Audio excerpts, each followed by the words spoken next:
Have you ever woken up in the middle of the night and felt like you weren't alone? No sound, no movement, just a presence. Something soft, something watching, not to harm you, but to remind you of something you've forgotten. You look around, but there's nothing. You close your eyes, hoping to fall back asleep, but something within you stays awake. It's not fear. It's not anxiety. It's awareness. Most people dismiss this. They blame stress, dreams, or fatigue. But what if it's none of those things?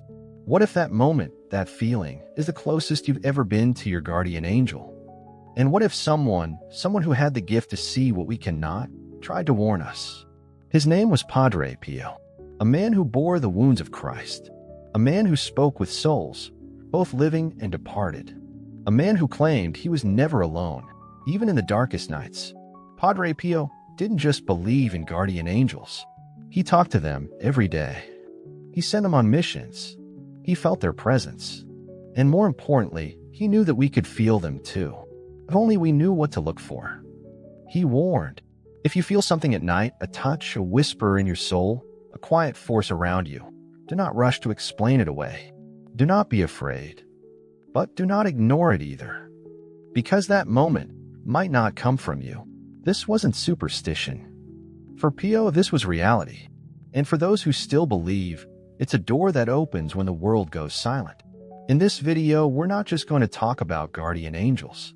We're going to dive into the sacred experiences that happen in the night and how Padre Pio left behind spiritual keys to help us recognize when we are not truly alone. You'll learn why these feelings tend to happen just before sleep or during the early hours. What Padre Pio experienced that matches what many of us feel today. How to understand the language of your soul, especially in silence. And what you can do to welcome your angel into your life, not just at night, but always. But this is not a lesson in fear. It's an invitation to listen again, to feel again, to remember that heaven never leaves us unguarded. It just waits for us to notice. If you've ever felt like something or someone was near you at night, you're not imagining it. Stay with me, because what Padre Pio revealed might change the way you experience your nights forever. He was born as Francesco Forgione in a small Italian village in 1887. A humble boy from a poor family, quiet, introspective, and often sick. But from an early age, there was something different about him. He spoke of seeing angels, conversing with Jesus, and battling dark spirits. He would spend hours in prayer, not because he had to, but because he felt drawn to a presence no one else could see. As he grew older and entered the Capuchin order, Francesco took the name the world would come to know, Padre Pio. And with that name came a life unlike any other. The stigmata in the eyes of the soul. In 1918, something happened that would mark Padre Pio for the rest of his life. Quite literally. During prayer, he received the stigmata, the visible wounds of Christ on his hands, feet, and side. These wounds bled, ached, and remained with him for over 50 years. Doctors couldn't explain them. Skeptics tried to dismiss them. But those who were near him spoke of the fragrance of roses that often accompanied the blood. But the wounds weren't the most extraordinary part. Padre Pio seemed to see into souls. He would hear confessions and call out sins the person never dared to speak aloud. He'd interrupt visitors and say, "Before you speak, I already know." People came from all over the world not just to see him, but to be seen by him, not with physical eyes, but with what he called the eyes of the Spirit. And through those eyes, he saw more than just human hearts. He saw the world behind this one, the world of angels. His bond with the guardian angel. To Padre Pio, the existence of a guardian angel was not a matter of belief. It was as real and ordinary as breathing. He once said, "From the moment of our birth to the moment of our death, our guardian angel never leaves us, not even for one instant." And he didn't just say it. He lived it. Pio spoke to his angel constantly. He would often pause mid-sentence and say, "My angel is speaking to me." If he needed help, guidance, or protection, he would ask his angel. And perhaps even more incredibly, he would send his angel to others. There are countless testimonies from people who felt a presence or received sudden clarity, only to be told later, "Padre Pio sent his angel to you." He encouraged people, especially the sick, the suffering, the doubtful, to speak directly to their own angel, to trust that the connection was alive, even if silent. Padre Pio's nightly battles. But not every night was peaceful. Padre Pio endured spiritual attacks, often in the silence of the early hours. He described being tormented by dark forces, hearing mocking voices, feeling physical strikes, and enduring terrifying presences. Why? Because light draws darkness. And where there is holiness, there is also confrontation. But even during those moments, Padre Pio would say he was never alone. His guardian angel would come, sometimes to speak, sometimes to shield him, and sometimes just to be present, a quiet force of peace amidst chaos. This is what makes Padre Pio's experiences so unique and so powerful for us. Because unlike distant saints of the past, Pio lived in our century. There are letters, recordings, eyewitnesses. His life is documented, detailed, undeniable. And his message was clear. Speak to your angel. Trust your angel. And when you feel something in the night, do not be afraid. It may be your soul's most sacred visitor. Why his warnings still matter? In today's world, we rush to explain everything. We label sensations as neurological, emotions as hormonal, instincts as imagination. But Padre Pio never saw the spiritual and physical as separate. To him, the soul and the body danced together, and what we felt in silence was often more real than what we saw in daylight. His warning was not to scare us, but to wake us, to remind us that heaven is still near, that we are not alone, that even in darkness, someone is watching over us, especially at night, especially when we feel something unexplainable. Now that we understand who Padre Pio was and how deeply he felt the presence of the invisible, we can begin to explore the mysterious sensations that many of us feel at night but never fully understand. And we'll ask the question, what happens when your guardian angel draws near and your soul begins to notice? It often begins in silence. The lights are off. The body is still. The distractions of the day have faded. And then something shifts. A sudden warmth on your skin. A cool breeze against your face, though the windows are closed. A gentle pressure, like someone standing beside your bed, just out of sight. Or an overwhelming sense that you are being watched, not with hostility, but with care. These are the moments most people dismiss. They turn over, adjust their blanket, and try to fall asleep. But deep inside, a quiet question remains. What was that? These subtle nighttime sensations are more common than most realize. And according to Padre Pio, they might not be random at all. He believed and lived the reality that the veil between heaven and earth grows thin at night. That when the world is quiet, the soul becomes more sensitive. And it is in that silence that we are most likely to encounter something sacred. Not always seen, but felt. Not dramatic, but undeniable. Padre Pio knew these moments well, and he warned us not to ignore them. Because what you feel in those fleeting seconds may be the presence of your guardian angel, not appearing with wings and light, but as a shift in atmosphere, a whisper to your inner being, a signal too soft for words. What do these sensations feel like? While every person's experience is unique, there are patterns that appear again and again in testimonies throughout the world, and in Padre Pio's own descriptions. You may feel a sudden lightness, as if the weight of the day is lifted, a gentle tingling on your skin, especially your arms, neck, or face, a pulse of warmth in your chest, or a wave of emotion that rises for no clear reason, a strong, inexplicable urge to pray, even if you don't know what to say, a tear that falls without sadness, a release, a moment of recognition. Some describe the feeling of being embraced from the inside.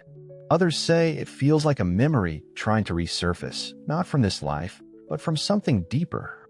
Padre Pio once said, "The soul feels more than the body knows." And in these quiet, holy moments, it is the soul that is speaking. Why nighttime? Padre Pio often spoke of the night as a sacred time.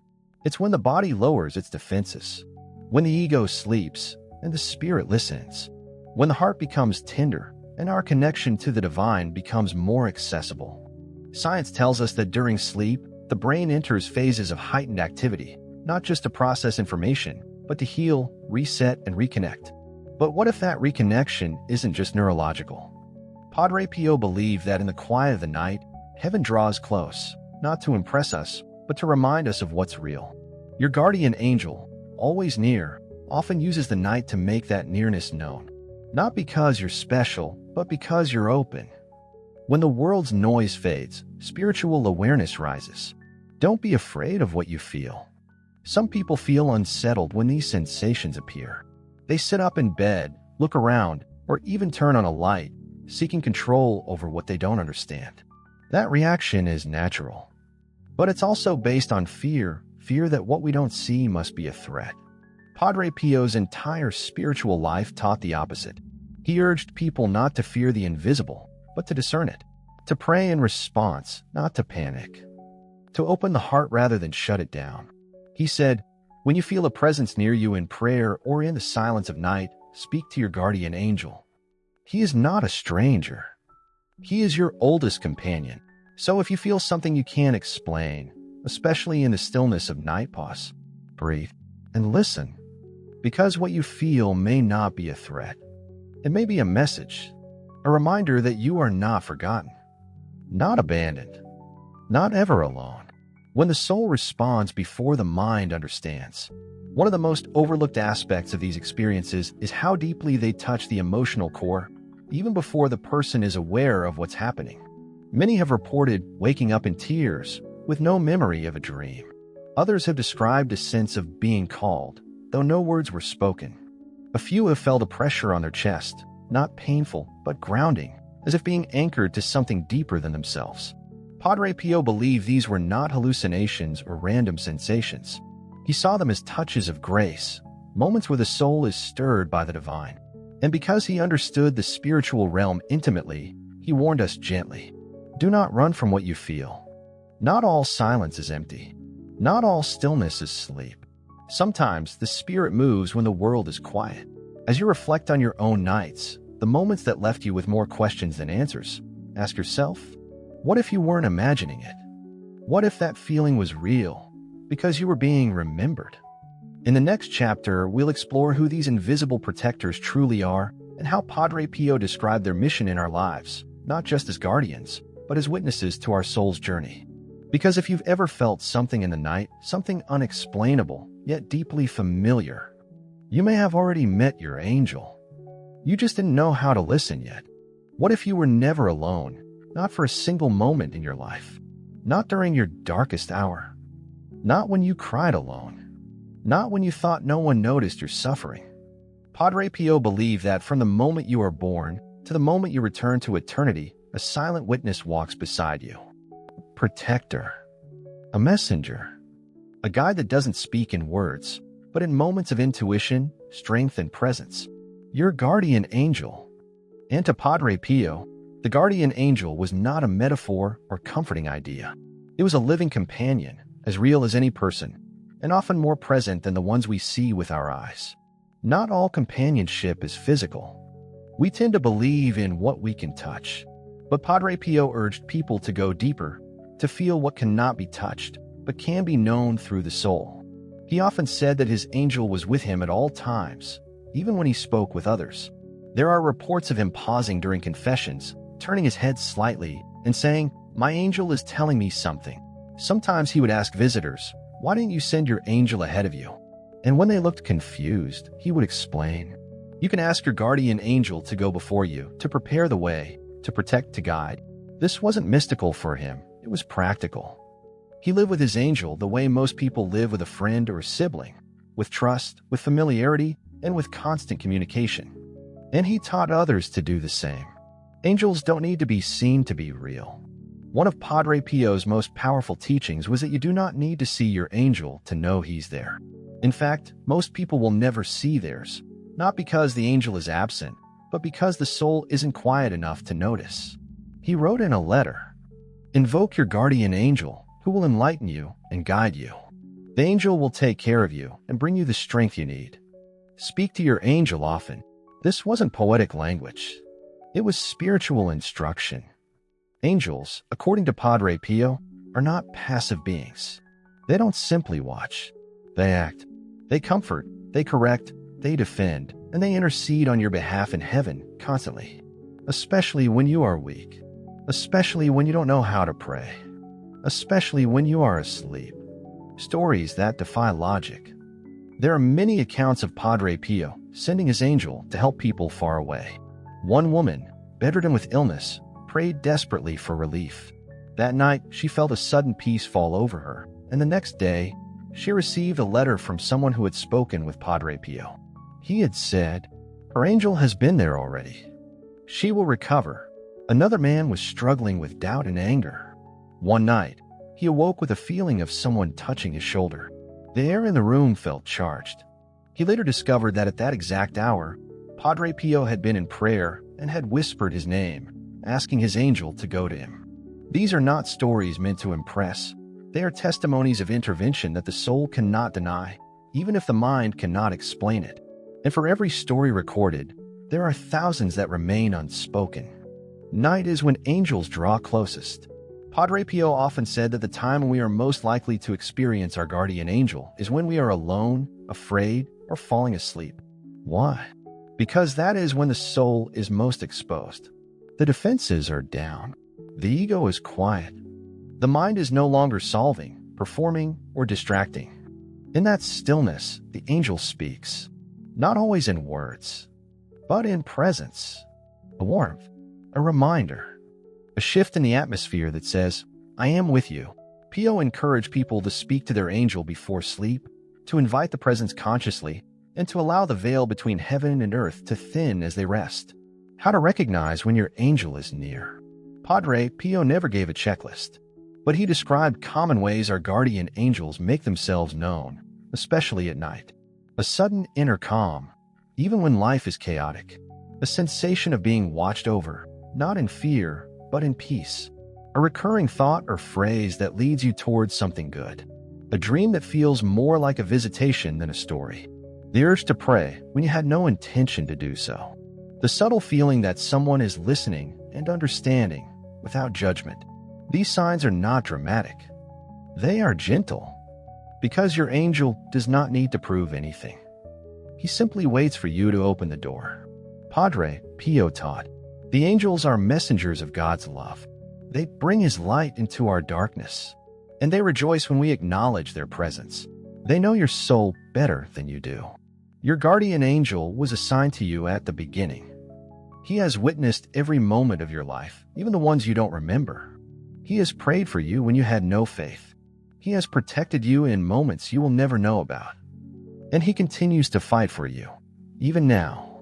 Padre Pio believed that the bond between the soul and the angel is one of the deepest connections we carry. And the more we speak to them, trust them, and listen, the stronger that connection becomes. Not because the angel becomes more present, but because we become more aware. Because once you understand the timing of the divine, you begin to understand why it always comes when the world is silent and the soul is awake. There's something about the night that changes everything. The world slows down. The lights dim. The noise fades. And beneath all the quiet, a deeper kind of awareness begins to surface. It's in these late hours, when the body rests and the mind releases control, that the soul seems to stir. And for those who are paying attention, something else can be felt. Not imagined, not created, but received. Padre Pio understood this rhythm well. He lived most of his spiritual life in the early hours of the morning, often waking long before sunrise to pray, to reflect, and to listen. He knew that while most of the world slept, heaven often moved more closely to those willing to be still. There's a mystery woven into the night, not because it's dark, but because it invites silence. And silence is where the spiritual begins to speak. We're trained to fill our days with constant movement, work, conversation, screens, noise, and in that rush, the senses grow dull. But at night, when there is no performance, when no one is watching, we return to ourselves. And in that moment, the soul is more exposed than at any other time. That's why so many people report strange sensations as they fall asleep. The chill without explanation. The warmth that moves through the chest.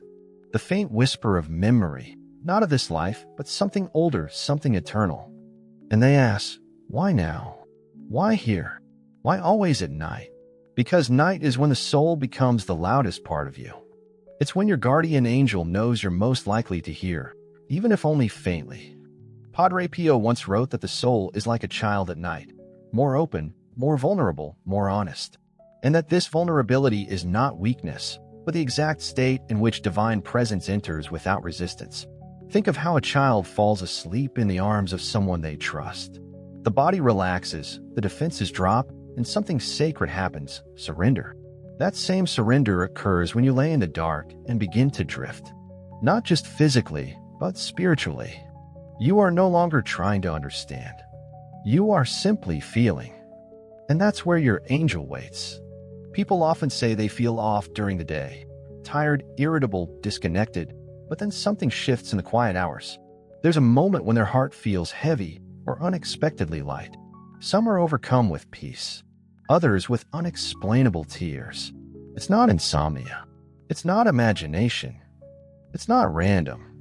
It's a visitation of sorts. When the human world sleeps, the spiritual world doesn't go quiet. It comes closer. And for those who have ever woken up at 3 a.m. feeling watched, not in fear, but in stillness, it may not be a coincidence.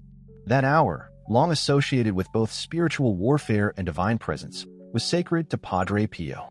He believed those hours between darkness and light were where the veil was at its thinnest, where the body and spirit are caught in a space between what is seen and what is real. But it's not just about mysticism or legends. There's something deeply human about this too. Because nighttime is when the heart remembers everything it tried to forget during the day. It remembers who it misses. It remembers what it longs for. It remembers that beneath the weight of the world, it still wants to feel close to something pure. Your guardian angel doesn't need daylight to work. But when your eyes are closed and your mind begins to float, it becomes easier for your spirit to notice the subtle language in which angels speak. It's not words. It's presence. Sometimes that presence comes in the form of safety, a sensation that the room is wrapped in something soft and invisible. Sometimes it's an urge to pray, even when you haven't prayed in years. And sometimes it's a deep calm that silences the fears you didn't even know were speaking. These aren't tricks of the brain. They are invitations. The soul responds to peace. It always has. And the night, with all its stillness, becomes a cathedral for that peace to echo. Padre Pio didn't teach people to chase experiences. He didn't say, try to feel your angel. He taught them to live with awareness, to open the door without forcing it. He believed that heaven respects silence, and that silence is the soil where presence can grow. So if you've ever felt something in the night, and you couldn't quite explain it, don't be quick to shut it out. Don't immediately reach for your phone. Don't turn on the light just to prove something to yourself. Stay still. Feel deeper. Speak from the heart, not with perfect words, but with truth. Because sometimes the most sacred moments aren't loud. They come as warmth, as stillness, as breath. They come when your body rests, but your soul begins to listen. And it is in that listening that something holy begins to take shape.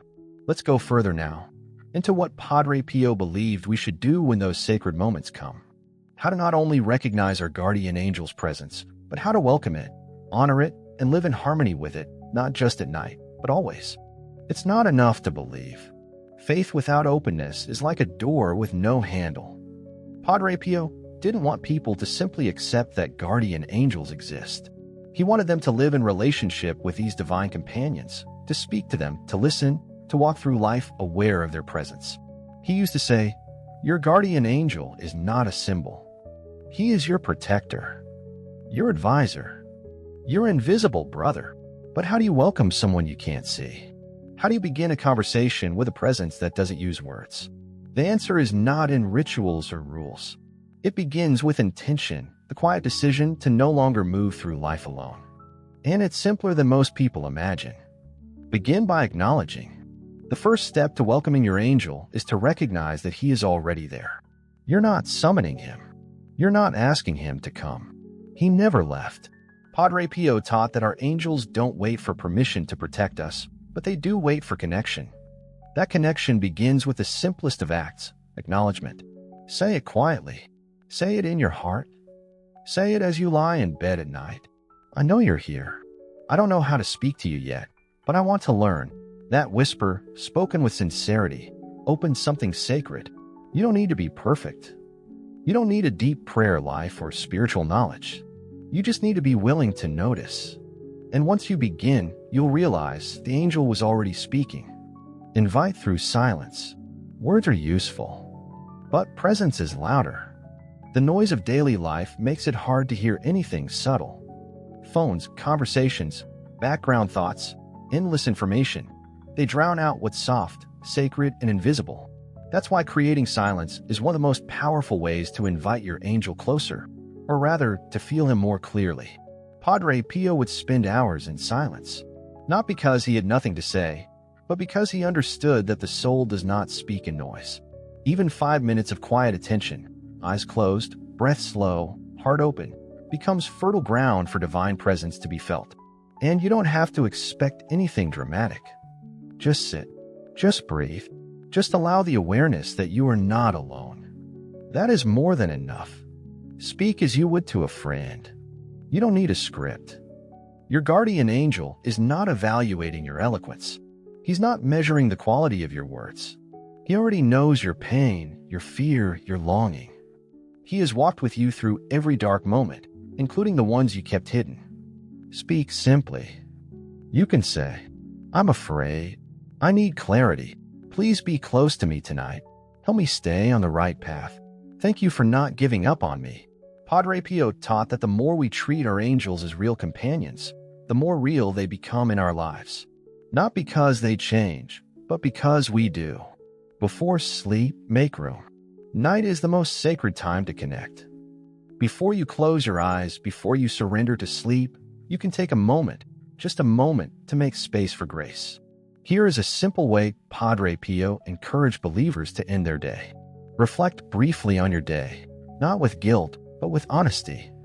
Acknowledge where you felt lost or disconnected. Then, speak directly to your angel. Guardian angel, I place this night in your hands. Watch over me as I sleep. Speak to my heart as I rest. Defend me from anything that seeks to steal my peace. And if I wake, let me feel that you are near. These words don't need to be recited verbatim. What matters is the posture of the soul. A posture of openness, trust, surrender. And over time, you may notice something. Sleep becomes deeper. Dreams become lighter. And the night begins to feel less like darkness and more like protection. Pay attention to the subtle. Your guardian angel likely won't speak in booming voices or dazzling visions. He moves like breath, like memory, like a presence just beyond the veil. Start watching for patterns. A thought that appears when you most need it. An inner push away from something harmful. A calming sensation in the middle of panic. A soft moment of beauty that appears out of nowhere. These are not coincidences. They are responses. And the more you recognize them, the more you'll realize you were never doing life alone. You just weren't listening yet. Gratitude deepens the bond. One of the most powerful ways to strengthen your connection with your angel is through gratitude. Not just when you feel something, but even when you don't. Gratitude says, I trust that you are near, even when I cannot feel it. This trust creates space for presence to flourish. It tells heaven that you are paying attention. And when you pay attention, the sacred begins to grow in your life. Padre Pio believed that angels rejoice when we recognize them, that our thankfulness honors their mission, and that in showing love to the unseen, we are actually aligning with the divine. You don't have to wait for a sign. You don't need to be chosen.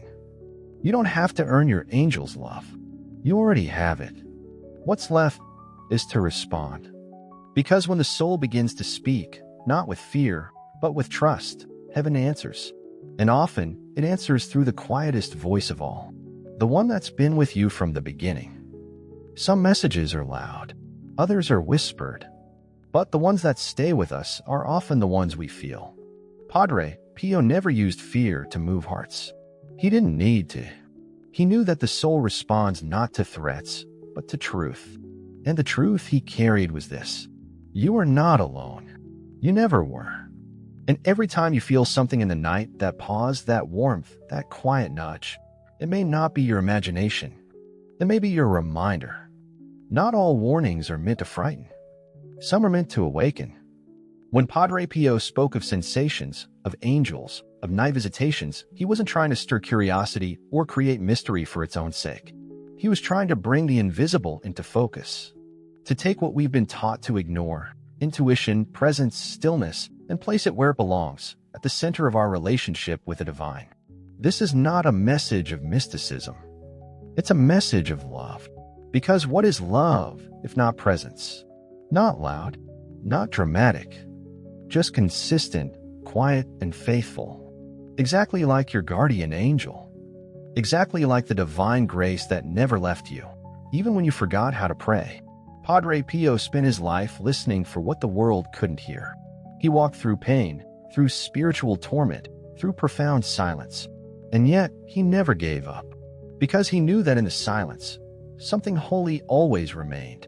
If you've ever felt that presence, in the middle of the night, during a moment of vulnerability, in the stillness between thoughts, then you know what he meant. You don't need proof. You've already felt it. And if you haven't, it doesn't mean you're disconnected. It may mean you've been too busy, too burdened, or simply too hard on yourself to recognize what's always there. The invitation is still open. Tonight, when the world slows down and the silence returns, you have a choice. You can let the moment pass, or you can lean into it. You can breathe. You can close your eyes. And without needing to explain anything to anyone, you can say with your heart, not your voice, I'm ready to listen.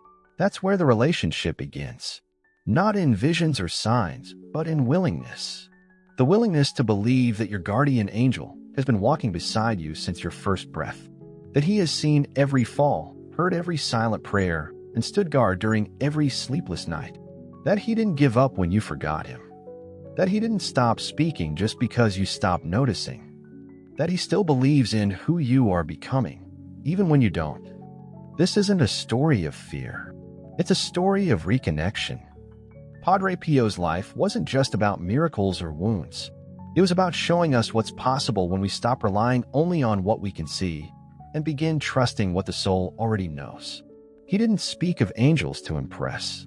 He spoke of them because he knew that in a world full of suffering, people needed to know they were still loved, still protected, still worth guarding. So the next time you feel something at night, a strange stillness, quiet comfort, a gentle shift in the atmosphere, don't rush past it. Don't shut it down. Let it in. It might not be a coincidence. It might not be a passing feeling. It might be your angel waiting patiently for you to return. Because the warning was never meant to scare you. It was meant to lead you home. And that home has always included a companion. One that walks beside you in light and never leaves you in darkness.